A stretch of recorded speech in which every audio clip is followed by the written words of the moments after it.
I'm sorry for the clickbaity title. It turns out that the chances of most of us getting rich the way that we imagine people get rich is pretty much next to nothing.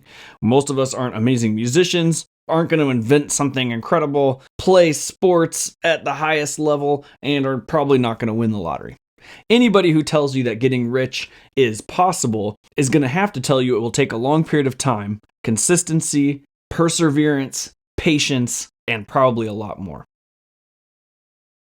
But if you do want to get wealthy, this is the video. So let's get into it.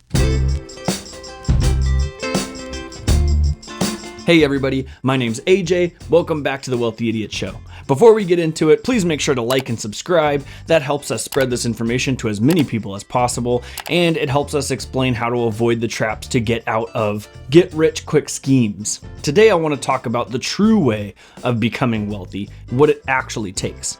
In my last episode, I pointed out something when I was reacting to Dave Ramsey, and I said really all it takes is spend less than you make and invest the difference. That's pretty much it. And while that's technically true, I think that there's more around that we have to discuss. The first thing that we have to have is we have to lock down our motivation for why we're doing this. As it turns out, your motivation might determine how well you are at accomplishing these steps of not spending more than you make and investing the difference. Motivation is extremely important. So I've pointed out on this channel several times that my highest motivation is peace of mind and security. I think that it is up to us, even if there are other tools that exist, you can't rely on those tools to ensure that you're taken care of. And one of those tools is actually a job. If you're relying on your job to make sure that you're safe and secure over the long run, you're relying on somebody else to be able to keep you safe. And so my motivation for building wealth, my top motivation, is to make sure that I'm safe and my family is safe, and that gives me peace of mind. The second thing I've pointed out on this channel is financial independence or financial freedom. This is a big one because it allows us to choose what we want to do instead of being stuck to a job that maybe we don't like. Maybe we want to go do something else. Maybe we want to go do a job that just doesn't produce as much income, like charity work, for example. We could do that if we're financially free or financially independent. Just opens up a lot more options. The next big thing on my motivation list is giving. When you build wealth, you're just capable of giving more money than you ever would have been able to have you have done nothing or just worked a normal job and given a percentage of your income. Building wealth allows you to produce a lot more, to be able to give a lot more than you would have otherwise. So I think this is a huge point in favor of giving yourself motivation. The next is retirement. So I notice this is a little lower on the list. I think retirement is, a goal we should all be looking for. At some point, working is just going to become difficult for us as we get older. We're going to want to retire. Even people who are extremely motivated to be doing something, like myself, at some point it's going to be really hard to do so, and we're going to want to retire. So giving us the ability to do that instead of relying on others or becoming a drain on family members that just don't deserve to have that, we should become financially independent so that we don't do that to them. The next is comfort. A lot of us want to become wealthy because we want to have a comfortable lifestyle where we're no longer stressing or worrying about very much. This is a big motivating factor, I think, for the Ramsey crowd. They talk a lot about, I paid off my home, I'm investing now, I'm not in debt anymore, I now have peace of mind, I'm comfortable, I know that my lifestyle fits within my means, and I'm producing. And I think that's a huge motivating factor that a lot of us are working towards. And lastly, maybe to buy cool stuff. Now, this turns out to be the lowest motivating factor to become wealthy, but it's also the one that people want the most. And the reason that this one's so difficult is that people want to be wealthy so they can buy cool stuff, but they won't become wealthy because they're busy trying to buy cool stuff. It's one of those counterproductive things that never seem to work. The Millionaire Next Door pointed out some really interesting facts. They noted that 50% of millionaires had never spent more than $150 on shoes. 50% of millionaires have never spent more than $235 on a wristwatch. Apple Watch buyers, we're already broken on that one. And 50% of millionaires have never spent more than $29,000 on a car. These are interesting stats showing us that millionaires tend not to focus on buying stuff and instead focus on maybe not spending as much as they make and investing the difference. And if you've watched Ramsey at all, you've noticed that when people call in who have a lot of wealth into the Ramsey show, he always asks, when did you buy a new car? And what is your most expensive pair of jeans? How many new cars have you all bought in your life? What'd you pay for your last pair of blue jeans? If you've watched people like Kevin O'Leary, he even points out he has a hard time buying coffee at a coffee chain because he knows how much the markup is. Never, never do I do that. Never. That's such a waste of money for something that costs 20 cents. I never buy a frappe latte, blah, blah, blah, woof, woof, woof, for $2.50. Kevin O'Leary has an estimated net worth of $400 million, and he doesn't go to coffee shops to buy coffee.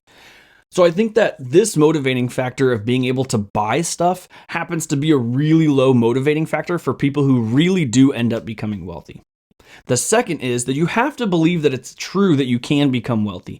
I've noticed that this is a big limiting factor for people. They cannot get past the concept that they are never going to be wealthy, so why try? Why even look for motivation to become wealthy? And why attempt anything? Nearly 80% of millionaires are self-made millionaires. You hear this often from these arguments, like trust fund babies, people who got inheritance are the ones who end up being wealthy and the rest of us can't do anything about it. Well, most millionaires are self-made. And as it turns out, that same study showed us that most millionaires aren't just the Amazon owning, Tesla, Elon Musk, Jeff Bezos types either. Most millionaires turn out to be regular people working regular jobs. The highest jobs that produce millionaires are accountants, engineers, teachers, and management. That's it. CEOs aren't even on the list. Those jobs all have something in common for me when I take a look at that, and that is that these are jobs that would know and understand how becoming wealthy works. They believe that it's possible, and they're in the position to figure out how to make that happen. The next thing you got to know is that most wealthy people are old. I know that's not the most exciting thing to hear, but it's true.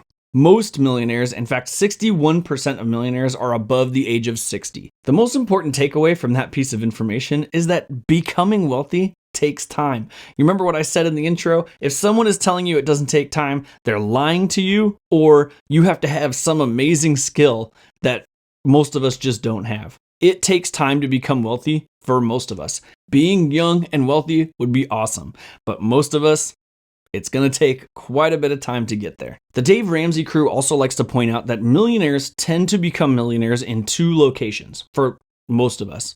One is in their own home because they're just building equity, kind of in a forced savings account. You have to pay your mortgage, so you have to build equity in your home.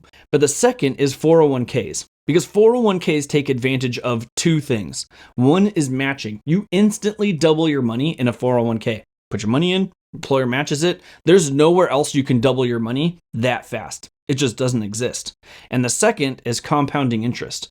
You can compound interest on top of that matched money. That's outstanding. Now that takes us into the last point here, which is the compounding interest factor. This is the factor that you have to know and understand in order to understand how to become wealthy. Because compounding interest will take what you believe you can do and multiply it over an extreme amount of time. So let's take a look at an example. If you're 20 years old with the intent of investing until you're 60, let's say that's your retirement goal date, and you were to put $1,000 per month over that time period, so 40-year time period, the average return of the market is 10%. Now you could see on this graph, the amount of money that we put in over the course of our time is $480,000. So already, if you just take whatever it is that you're planning on investing, if it's $1,000 a month, if you're capable of that, $500 a month, $100 a month, doesn't matter, and you were to just stick it in a savings account that produced no interest. In this case, at $1,000 a month, we were capable of saving $480,000. And if that's where you left it, you would be thinking, man, it is tough to build wealth. $480,000 is not enough for me to get through that retirement from 60 until you could live until 90 or 100 years old. However, the market produces a 10% return on average over the course of its existence.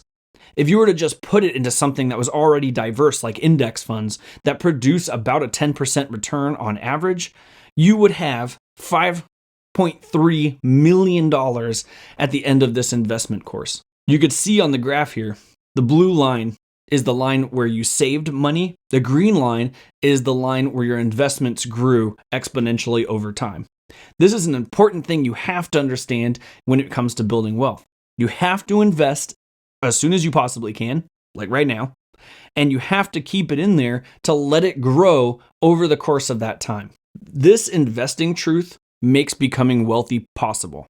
And that's why it's so important to understand how this works and why it works the way that it does, because understanding how this works makes it so that the average person is capable of becoming wealthy over time.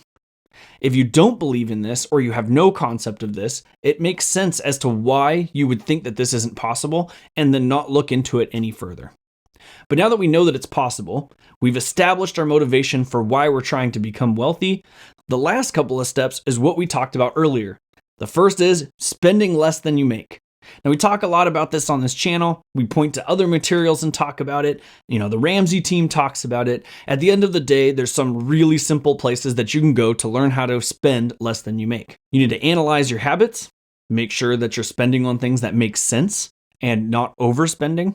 Make a budget. Find a way to make a goal of how much you want to spend and stay within that goal so that you have the leftover money to invest. Find ways to cut back. You can call insurance companies and have them reduce payments. You can shop around. You can reduce the number of streaming services that you're a part of.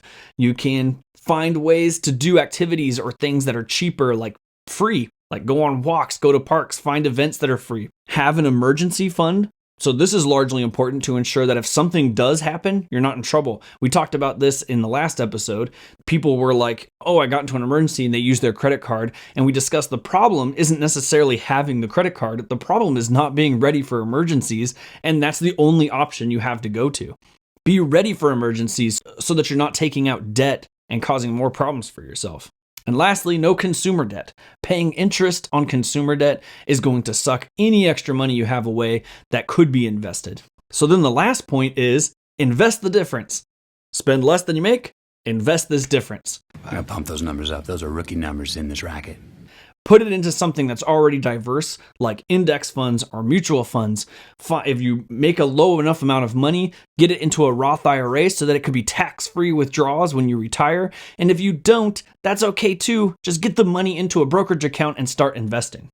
Once you figure out how to invest, like going down to the description and signing up for Webull and investing just $1, $10, once you understand the mechanics of how to invest, and then you can see how it works, then you're going to continue to invest more and more and more, and the motivation is just going to increase for you to get there. Now, thanks for sticking with me to this point. These are truths that you have to know and understand in order to become wealthy.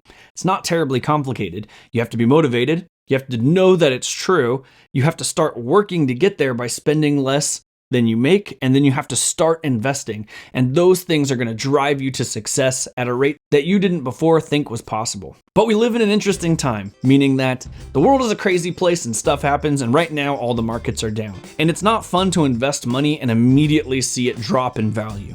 The first time I invested, I put money in, it started dropping in the 2000-2008 recession, and I pulled my money back out, and it took me nearly a decade to get back into investing because of that. But right now is the time to buy. You're in a rare opportunity where now is the time that everything's on sale. And if you choose today to become wealthy, to go through this process, to take it through to the long run, now is a great time to get involved. It's the opportunity is there for you to be able to make a great amount of wealth at a really fast pace. And I promise, once you start to see the success of your investments, it's hard to stop. The motivation becomes really easy, and the excitement around the whole process is very exciting. I'll be the first to admit that it is depressing right now, but all of this stuff ends eventually. The average bear market lasts about 11 months, and then the average bull market goes for about 4 years after that. So if we're looking at the 11 months starting sometime this summer, we're gonna look until spring or summer of next year, and it's gonna start to shoot off. And if that's the case, we're gonna see some great gains, and it's gonna be a great time. So I truly hope that you get involved. If you follow the Wealthy Idiots, you go to our website, you subscribe to our channel. We go through all these steps broken down individually throughout just everything that we do. We're trying to help you find ways to save money, help you learn how to invest, look what to invest in, whether it be index funds, real estate, whatever. We're helping you with your motivation. We're trying to push you through, and we're delivering news to the best of our abilities. So please make sure to subscribe, hit our website, wealthidiots.com, and I'll see you guys next time.